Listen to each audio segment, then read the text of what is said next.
In 1913, 56-year-old Woodrow Wilson was inaugurated President of the United States. He came to the job with little practical experience. Still, he arrived in Washington confident, determined to change America. This man is one of the great legislative presidents of all American history. His only competitors in the 20th century are Franklin Roosevelt with the New Deal and Lyndon Johnson with the Great Society. But just over a year after he assumed office, World War I swept across Europe. And Wilson committed to not just changing the United States, but to changing the world. Wilson was a firm believer in the power of ideas. And he thought that an idea could move individuals, an idea could move nations. And Wilson held out to the American people a vision of what, first of all, domestic democracy could be, and then what American democracy could mean to the world. No peace can or ought to last which does not recognize and accept the principle that governments derive all their just powers from the consent of the governed. Woodrow Wilson's ideas were so filled with right and wrong and purpose, almost divine purpose. And he saw this country in a way that we really want to see it. I mean, I want to see it that way. A lot of people want to see it that way. Although Woodrow Wilson didn't live long enough to see his dream of lasting international cooperation become reality, decades after his death, in the somber aftermath of World War II, his ideals once again took center stage.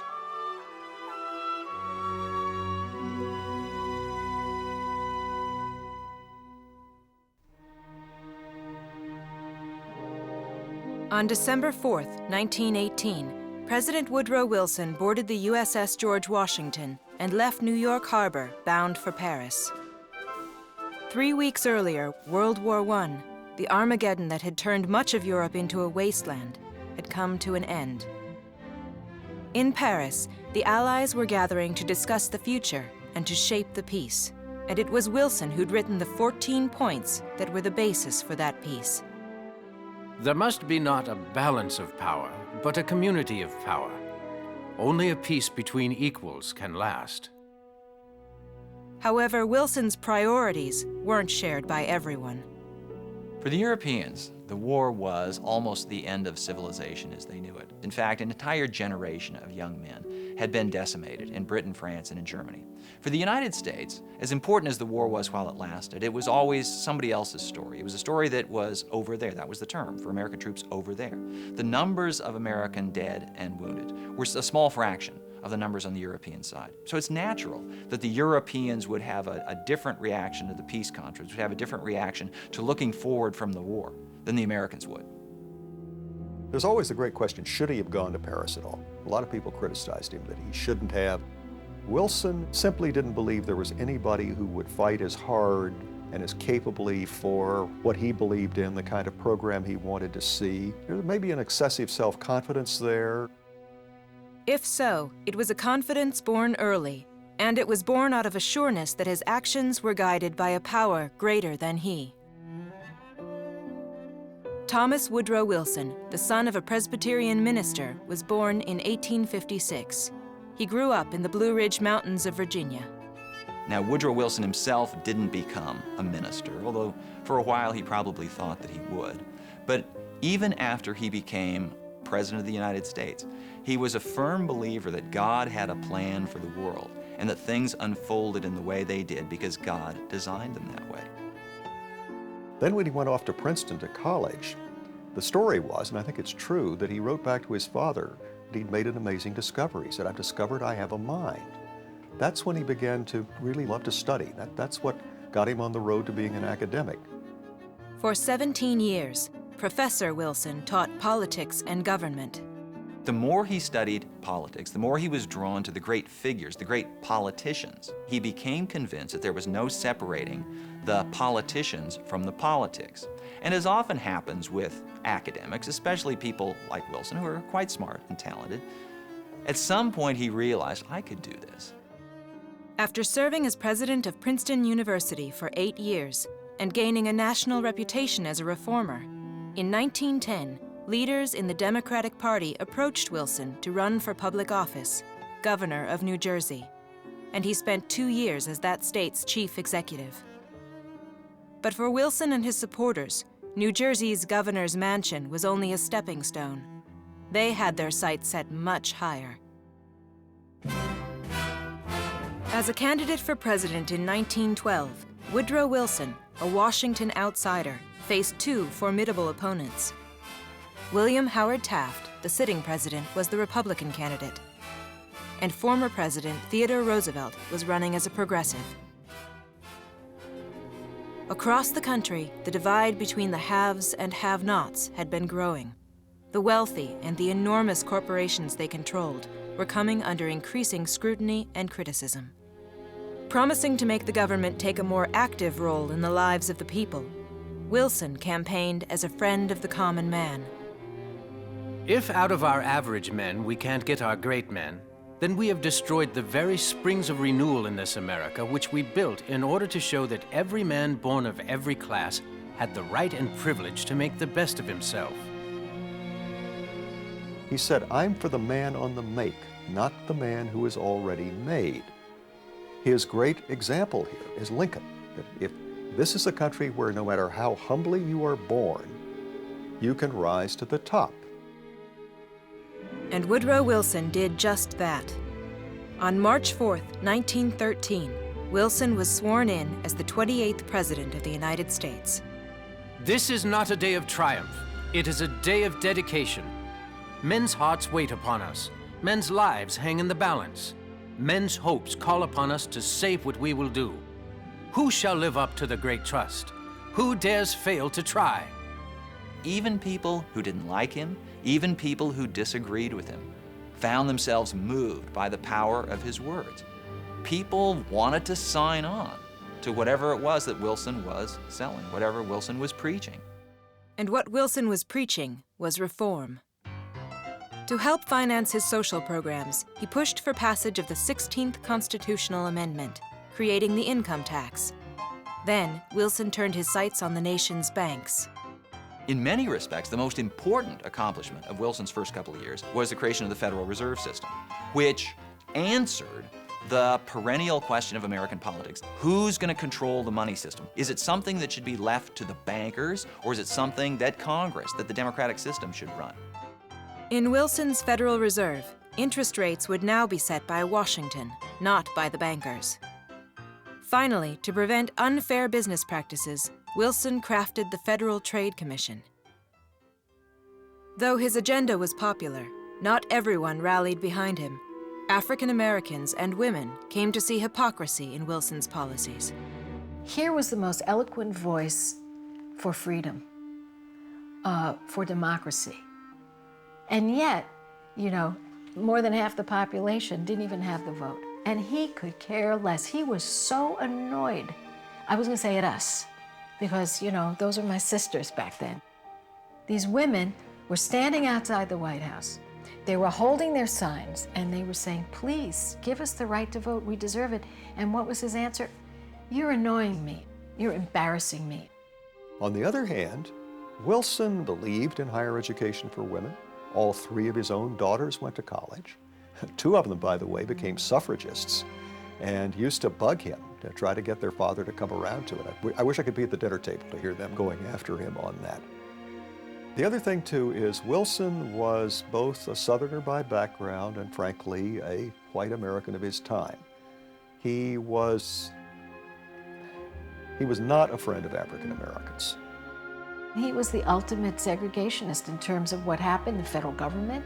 He had African Americans working in the federal workforce in separate areas from whites. He said, well, it's to protect them. Lovely. In the middle of Wilson's efforts to reshape America, events in Europe promised to put a halt to his campaign. On June 28, 1914, Archduke Franz Ferdinand was assassinated, and within weeks, Europe was engulfed by war.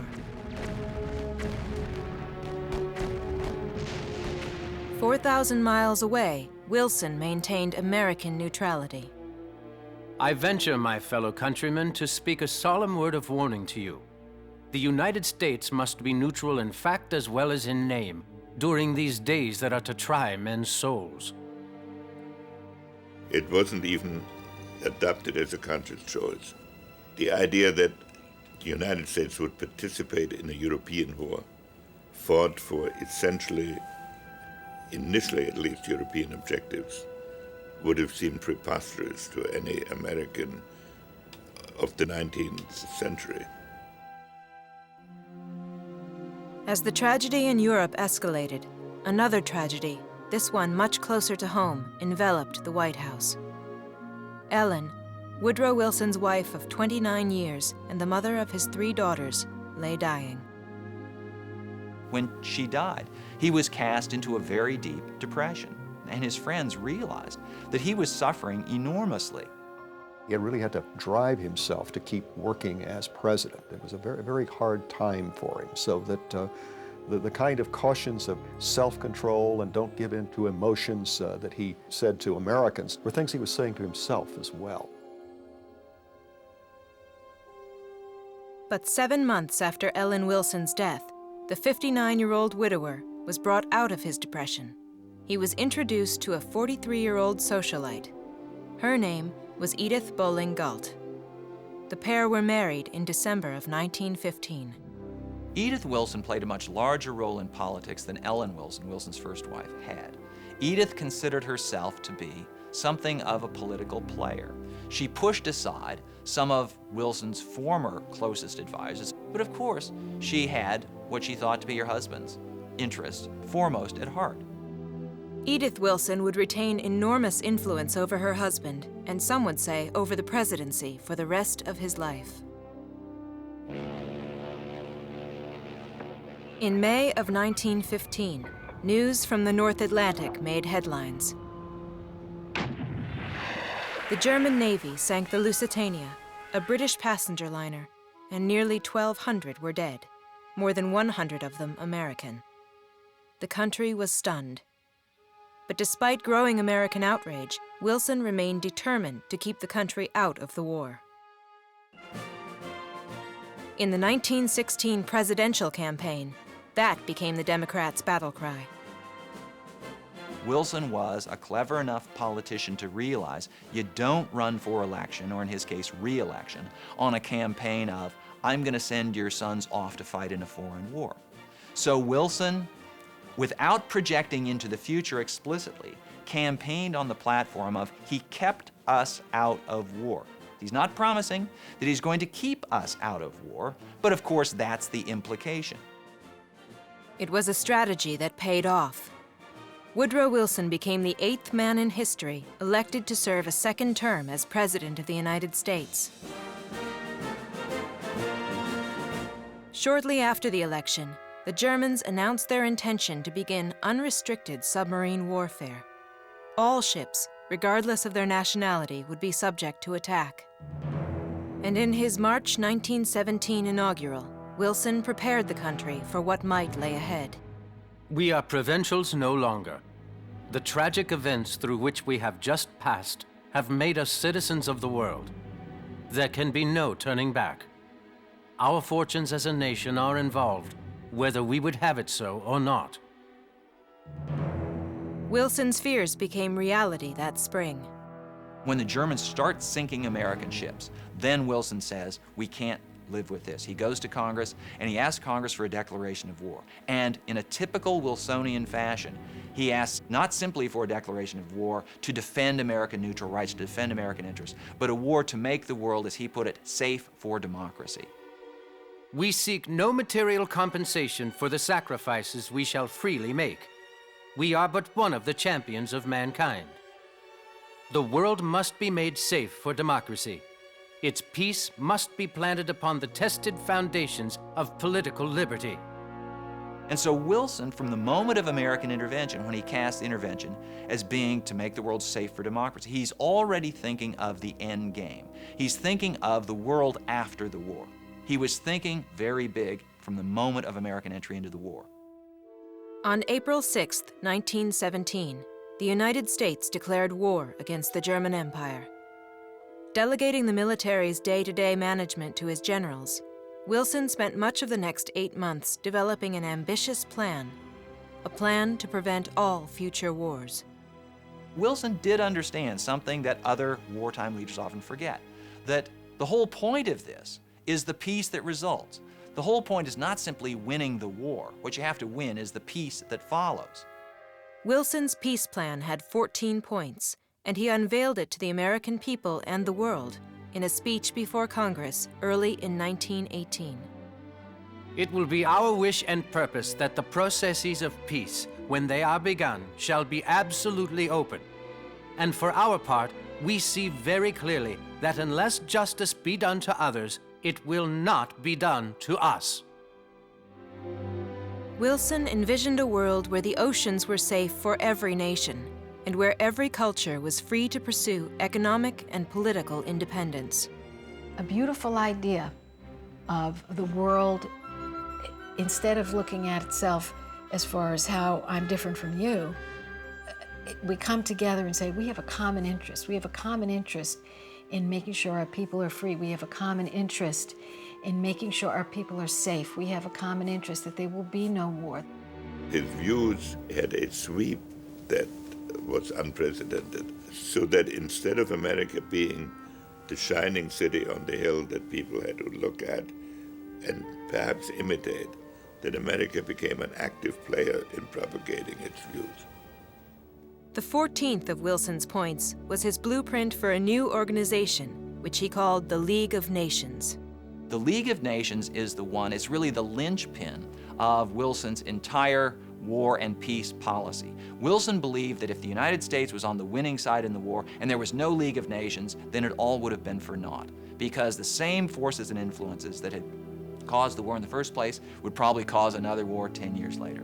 But a peace settlement with a League of Nations could produce a permanent peace. It was a radical idea. It's a very impressive theory. It's got major problems because it assumes that every nation is willing to make an equal sacrifice, whatever the nature of the cause, no matter how far removed it is from it. For another 11 months, until the fall of 1918, the war in Europe raged on. Then the exhausted British and French armies, bolstered by more than 2 million American troops, took the offensive.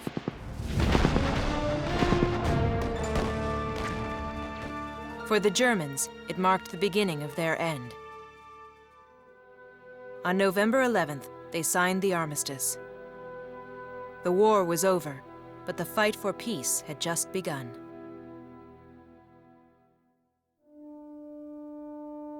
Wilson sailed for France, knowing that his 14 points were to serve as the foundation for the peace talks scheduled for Paris early in 1919.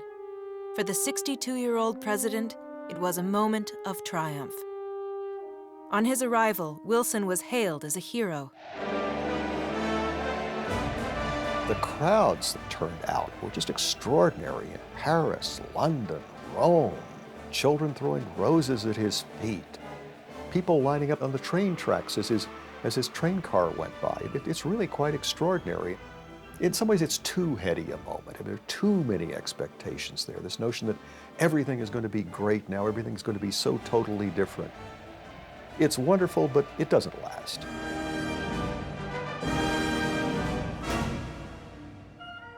At the conference, Wilson had to persuade the British and French that only a peace that was fair and just could last. For Wilson, this couldn't be a vengeful peace. It couldn't be a peace that was so tilted in favor of the British and the French, and maybe the Americans, that the Germans felt absolutely crushed by it. And that would allow, and this was critical, that would allow the Germans to feel that they were the aggrieved party.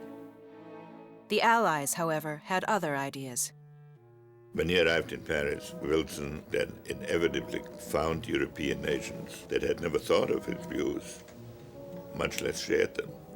And so he found himself impelled to make concessions in which he gave the French and British perhaps more than he would have wanted.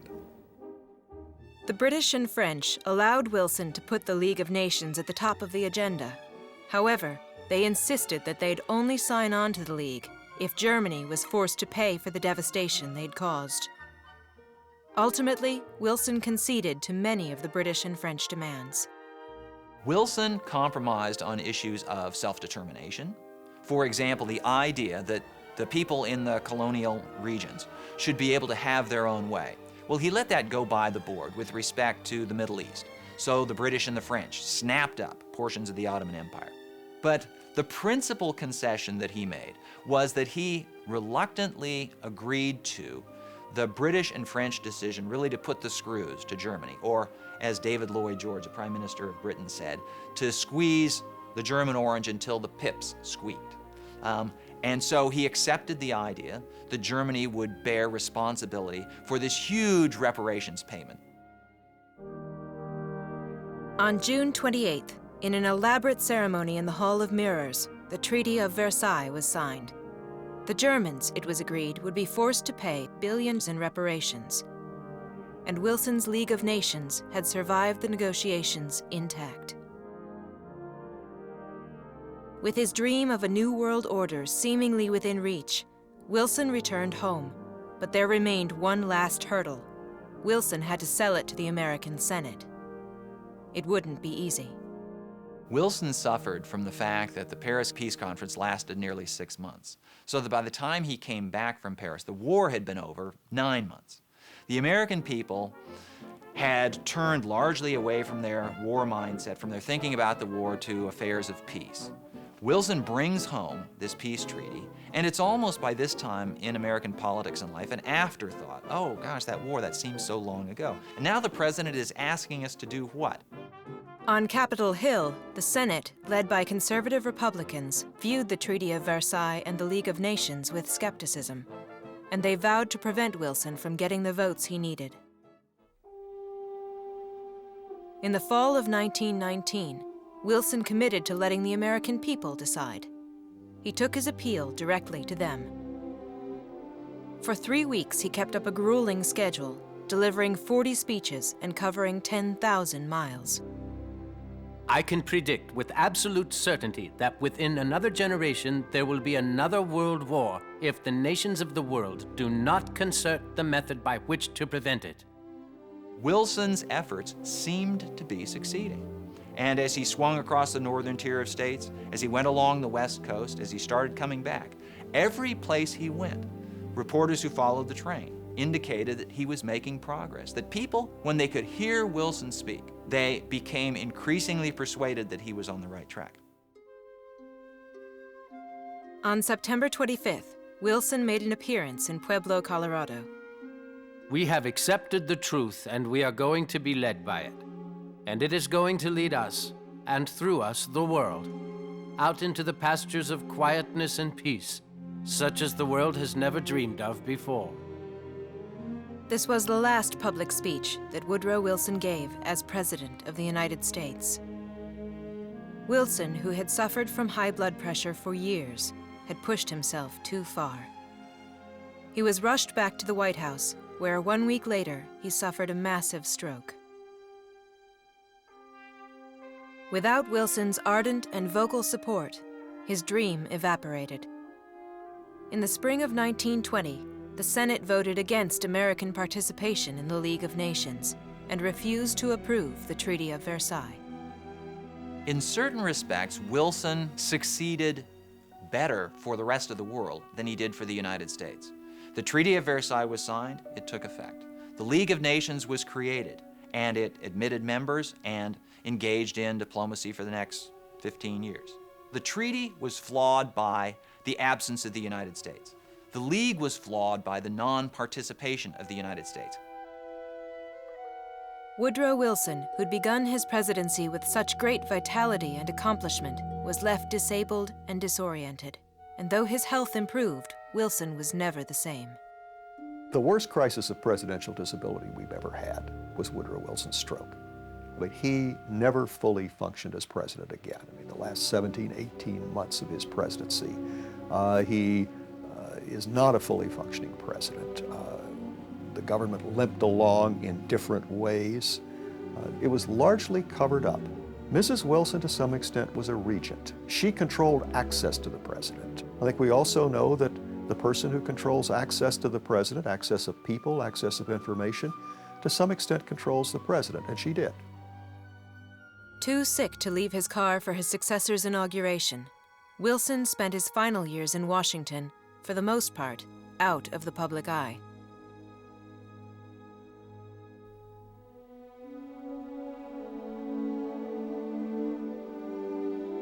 Woodrow Wilson died on February 3, 1924. He was 68 years old. By the time Wilson died, he was a largely forgotten figure, forgotten even by the Democrats who simply didn't want to be burdened with Wilson's League of Nations. And for the next 10 years, in fact, for the next 15 years, through the mid-1930s, Americans did their best to keep their distance from the world. But just as Wilson had predicted, war once again swept across the world. Genocide was followed by nuclear holocaust.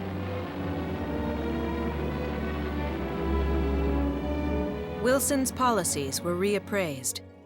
His League of Nations served as a model for the United Nations. And in the United States, a new kind of foreign policy was embraced: Wilsonianism. The essence of Wilsonianism, as it related to international affairs, was a belief that the United States could not stay out of international affairs, that the United States had a role to play in keeping peace, in preventing conflicts from spreading. No president has got away from the Wilsonian basic principles: the crucial importance of democracy, the significance of collective security, the need for America to play a shaping role in all of these activities.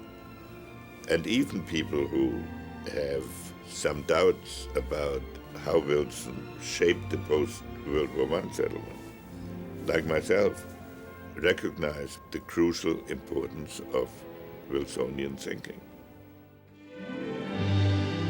Wilson, he used to say, ideals are like the stars.